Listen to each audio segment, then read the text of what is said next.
welcome to another video review, and today we are going to be taking a look at the Transformers masterpiece MP-29 Destron Laserwave, or as he is better known in America as Shockwave. And here we have the box for the MP-29 Destron Laserwave, or as we know him in America as Shockwave. Now, taking a close look at the box, you got Transformers masterpiece up there, Takara Tomy. You got images of Shockwave, in his robot mode and his gun mode. He's a Decepticon, MP-29, Destron Military Operations Commander. His name is Shockwave, but Laserwave, really. Yeah, on this side, more Laserwave and Transformers Masterpiece. On this side, more Transformers Masterpiece and Laserwave. On this side, you got him saluting the troops. That was cringe. On this side, you got Masterpiece, stuff I can't read, breakdown of what is in the box. And then on the back of the box, you got your obligatory product shots with Stan. He has himself. You put this on there and then bio. But that's about it for the box. So let's get this guy out here and see what he's all about. And here we have the accessories, all of them, for Shockwave. And he does come with the collector's card. Not showing it because after MP, whatever, I didn't feel like showing off collector's cards. But he does come with the sticker sheet. You got the janky G1 symbols. You also have the modern day Decepticon logos. I choose to use the janky ones, but that's because I like my figures looking as cartoon accurate as humanly possible. But taking a look at the accessories themselves, taking a look at this first, you got the backpack, which does convert into a stand. All you have to do is just rotate this around. This will go if you just move it forward, but I prefer to do it manually, and then that'll just lock into place like so. And then you can do it like that, or you can do it like that. It looks more like this when it's going onto the figure itself for the robot mode, but the stand otherwise just looks like that. You just got some clear plastic, and then the light purple. And then he does come with a saluting hand. It's just on a ball joint, still casting that light purple plastic, as well as a hand for his gun hand, which I don't really like, but it's also casting that purple plastic on a ball joint. This hand is stiffer than the one on the actual figure on the right hand where the saluting hand would go, but that's just because, I guess, I don't know. But you have that. And then you also get a transparent hand. Now, this is a reference to the G1 toy. Same articulation, ball joint, opens and closes. Same thing with the saluting hand. You get another one of those. Another G1 toy homage. Looks like, yeah, ball joint and all that. And then you also get a transparent gun hand. Same thing, G1 toy homage. I think you get the gist. And for his final accessory, he does come with himself, actually. So, just taking a look at the details on this guy. You got some light gray for the barrel. You got a string for the coil. Some gray on both sides. And then some gray for these parts. And then the viewfinder is also a light purple. You got some light purple for what would be his chest in robot mode, and then a handle. But that's about it for his accessories. So let's get this guy out here and see what he's really all about. And here we have MP-29 plus. No, MP-29. It looks like plus because it's darker, but if you saw the box, you know it's not. On the stand, just taking him off that so we can take a look at the details of this mode. And you do have that light purple plastic, almost, or it's bordering on gray. It has a purple tint to it. You do have some translucent purple, or a nice metallic silver purple with metallic silver with a purple tint to it for a light up feature, which if you just go back here and get the trigger out from his ab section, flashing lights warning, by the way, So I'll give you time to look away, those of you in my audience who may not have a good time with flashing lights. So, but yeah, so warning's up. Just click on that and you have that, and just I believe that there is a pulse mode for it. I haven't been able to figure out how to do it, even though I've watched reviews of this figure for years and years. But you can see all of his robot mode stuff. Anyway, the trigger is in light gray plastic. You do have the coil, which is actually metal coil, that is purple. Just plugs in right there and right there. Overall, just some really nice mechanical detailing. You got some gray for whatever that is. Some gray with mechanical detailing on the gun like handle. You can see the robot mode feet. And then the viewfinder has a nice crosshairs on there, and that's just in a metallic purple. If you don't like gaps, you're gonna hate this figure because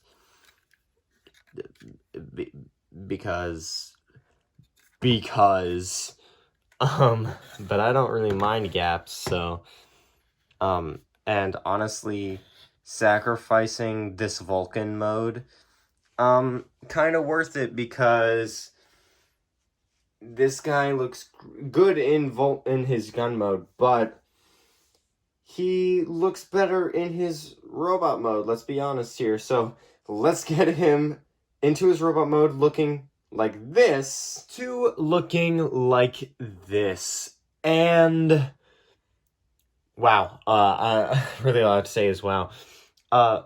There are a few things that I want to mention right now. This is not the MP-29 Plus, as I said in the gun mode.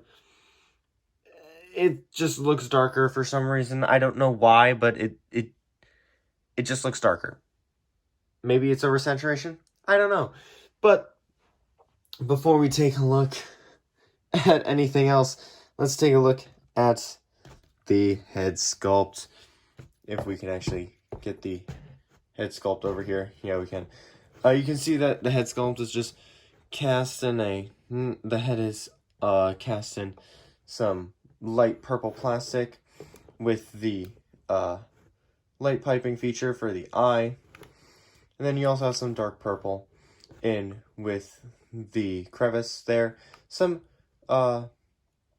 light gray for the ears. You got the Decepticon stickers. I use the G1 style ones on the forearms. Translucent chest with some silver detailing in there. You do have the cannon and hands cast in that same light purple plastic. Some more sculpted detail. The light gray that you saw on the handle is also the leg. The feet are made out of die cast and are painted that light gray. And then the hose, just there.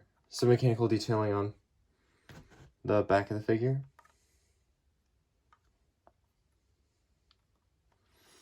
But like, overall, like, this guy looks really good. Not much in terms of like super noticeable detail, as you can see, but he does have a light up feature now. In this mode anyway. It's just in this part of the robot mode. It's just in the cannon, and it'll go off after about 10 seconds. Maybe 5 actually, now that I'm thinking about it. But you just press that button right there to activate that. You can of course put the G1 toy piece on there, and then you can have that. But yeah, for articulation, the head is on a ball joint. He can move his head side to side like, huh? He can look up that far, look down that far. He has a 360-degree bend if you take the hose off, but because of the hose, it's kind of limited right now. But this one is 360 degrees. You do have a little bit over 90-degree bend at the elbow there. The bicep is on a swivel. The hands are on ball joints. They can open up and hold things like himself that we saw earlier. His arms can move out that far, and they can also go up on that hinge as well.